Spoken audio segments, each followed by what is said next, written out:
the latest on the airstrikes, Jim? Well, a second airstrike earlier today. That's two over the course of the day, or two groups of airstrikes. The first this morning, which was the first airstrike, it struck artillery positions, ISIS artillery positions just outside of the Kurdish-controlled areas in the north.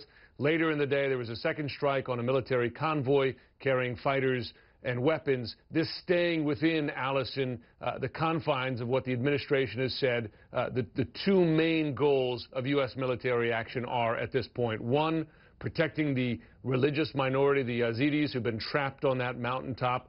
And two, protecting Americans, both American military advisors, but also diplomats who are in Erbil in the north. Those are the two main goals, protecting them from ISIS advances. And, Jim, has the Pentagon released any information in terms of how many ISIS fighters may have been killed? The Pentagon has not. The Iraqis have released some numbers. They claim that dozens were killed in some of these strikes. In my own experience covering this war, you have to take some of those numbers with a grain of salt. It's just impossible to know how they confirm those numbers. I mean, reasonable to conclude that many ISIS fighters were killed, but hard to quantify. Do we know if ISIS fighters have a way to shoot down our airplanes?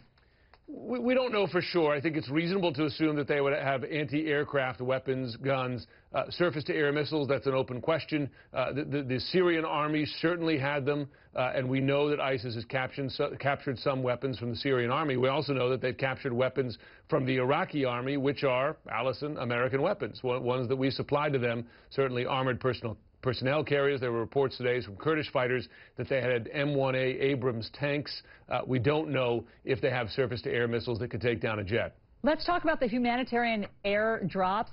We understand that we were able to drop 72 pallets of food and water. Do we know how much of those reached those desperate people on the mountaintop? We do. The Pentagon says that 63 of the 72, so a pretty good percentage there, above 80%, made it to those people in need. How do they know it? They've got drones flying over this area, and they were able to identify from the drones that the people who needed those pallets got that aid. The pictures you're seeing there now, this is when Iraqi military helicopters brought in aid, and you get a real picture there of just the desperation. People fleeing, crowding around those Iraqi helicopters just to get some food to eat, some water to drink, and some children were apparently taken away by those helicopters, desperate parents just trying to get them out of harm's way. Oh my gosh, what a video of desperation we just saw there. Jim Sciutto, thanks so much for the update. Thank you.